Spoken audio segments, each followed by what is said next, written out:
절대로 오류가 없다고는 말할 수 없어요. 그 자꾸 개선해 나가는 거죠. 자, 그리고 교리라고 하는 단어는 또 이제 다른 의미가 있어요. 더 넓은 의미가 있어요. 이렇게 협의의 의미도 있지만 더 넓은 의미에서 뭐냐면 기독교 전체를 가리키는 경우도 있어요. 그러니까 기독교 전체, 기독교에서 갖고 있는 어떤 예식, 의식 이런 것으로도 교리라고 말할 수 있어요. 독마라고 말하기도 해요. 그러니까 복음과 율법, 하나님의 말씀 가르칠 뿐만 아니라 모든 하나님의 말씀을 전하는 그런 강론들, 설교들, 선포하는 것들, 거룩한 어떤 역사들, 모두 일어나는 모든 일들 다 포함하는 거예요. 그러니까 기독교 전체. 신조, 신앙 조항이라든지. 근데 나중에 이제 결국엔 이것이 그 협의의 의미에서 교리라고 하는 것을 이제 갖게 되었는데, 그 뭐냐면 하나님의 명령을 따라서 믿어야 하는 그 설명, 서술이라고 하는 설명이에요. 그 설명이다. 이거 이렇게 말해요. 그러니까 오직 하나님의 명령을 따라서 믿어야 하는 설명이다. 어떻게 믿어야 할 것을 설명하는 것이다. 라고 교리를 규정을 짓게 된 것이죠.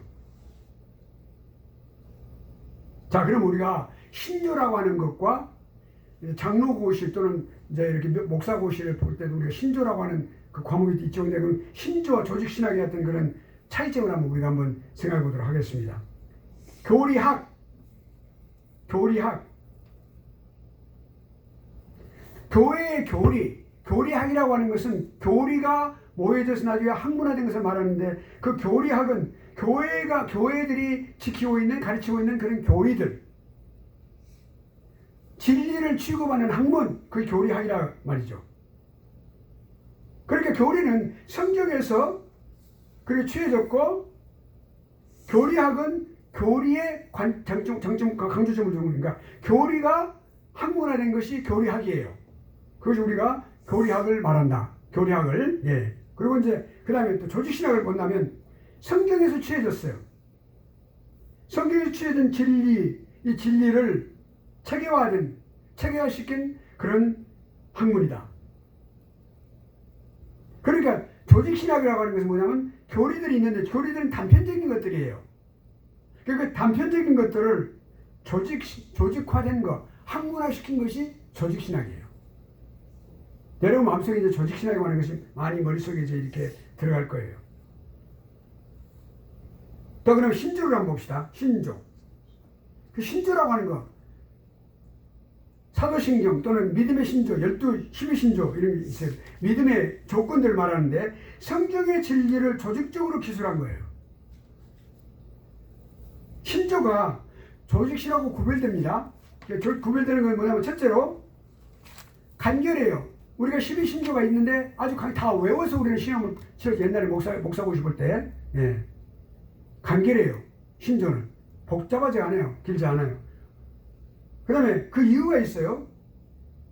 왜냐하면 신조라고 하는 것은 가장 핵심적이고 가장 본질적인 것만 나타내고 있기 때문에 그렇습니다.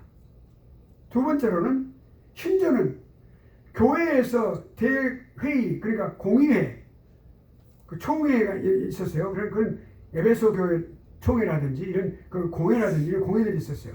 그 공회에서 표준으로 공적인 승인을 받은 거예요. 그게 신조예요.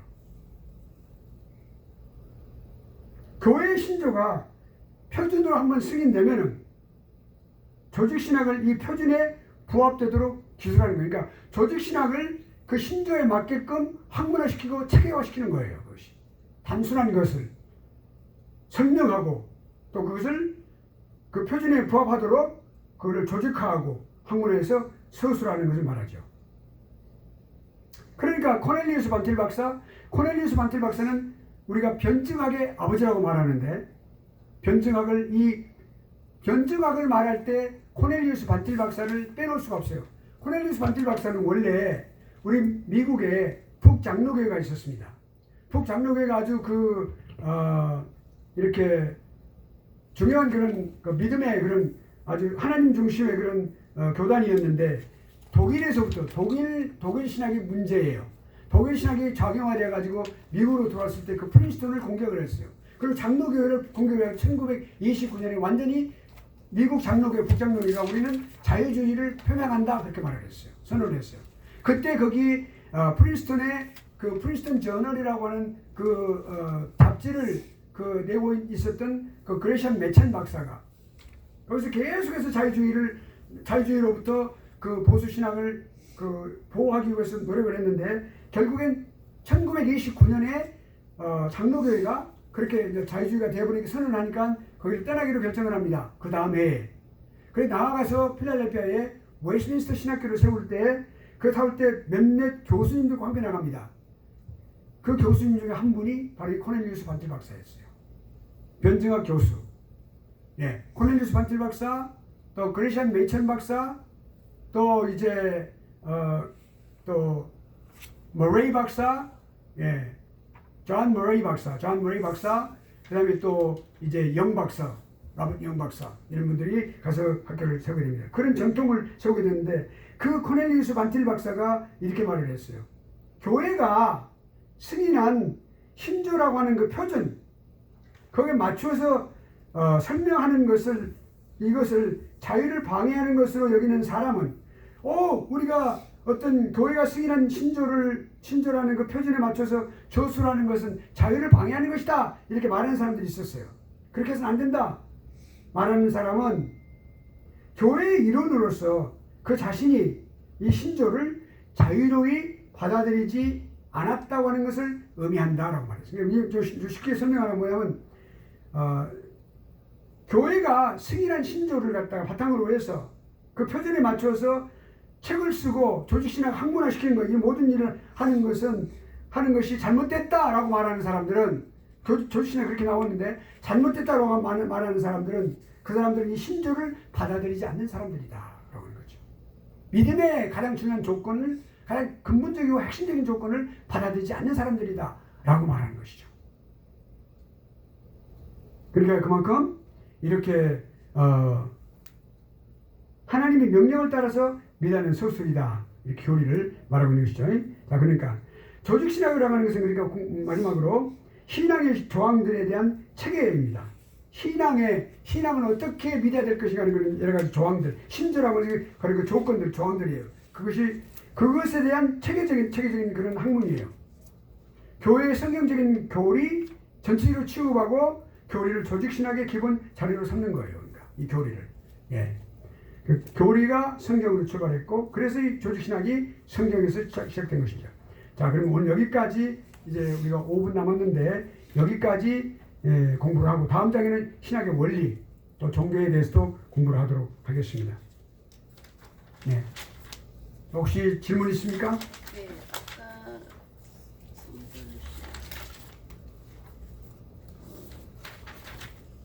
성경신학이 뭐라고 그랬어요? 성경신학은 그 하나님의 학문을 이제 이렇게 본문을 연구하고 또 이제 그 본문을 갖다 연구하고 성경 원어를 통해서 연구한 학문이 주경신학이라고 했죠. 근데 성경신학은 그거를 좀 더 역사적으로 체계적으로 그 하나님의 말씀을 역사적인 관점에서 관찰해서 나오는 것이 성경신학이에요. 그러니까 성경신학과 주경신학은 함께 가는 거죠. 예, 우리가 성경신학이라고 말할 때. 그러니까 주경신학의 일부가 성경신학이에요. 예. 하나님의 말씀을 역사적인 관점에서 관찰하고 조직화한 것을 말이죠. 또 주경을 어떻게 여러 가지 단계를 거쳐서 해야 되느냐 하는 그런 연구하는 학문, 체계적으로 연구하는 학문이 바로 성경신학인데 주경신학은 오직 하나님의 학문, 그 말씀의 텍스트를 연구하는 성경 원어를 연구해서 그거를 해석하는 학문이 주경신학이고 이 주경신학을 전체적으로 체계화시켜서 또 역사적으로 체계화시켜서 한 학문이 성경신학입니다. 그러니까 성경신학과 주경신학은 항상 함께 가는 것이죠. 예. 자, 그럼 또 이제 우리가 마치도록 하겠습니다. 기도하겠습니다. 하나님, 오늘 또 하나님께 감사와 찬송을 드립니다. 오늘 우리가 이렇게 유비우 선지동산을 통해서 우리 사랑하는 학우들이 이와 같이 학문을 좀 더 다시 재정립하는 과정에 있사오니 하나님께 지혜를 주시고 은혜를 허락하여 주시옵소서. 아멘. 우리 사랑하는 학우들이 신앙을 더 재정립을 잘해서 정립을 잘하여 그 강단에서 하나님의 말씀을 잘 증거할 수 있는 그런 귀한 하나님의 입술들이 다 되게 하여 주옵소서. 예수님 거룩하신 이름으로 감사하며 기도드립니다. 아멘.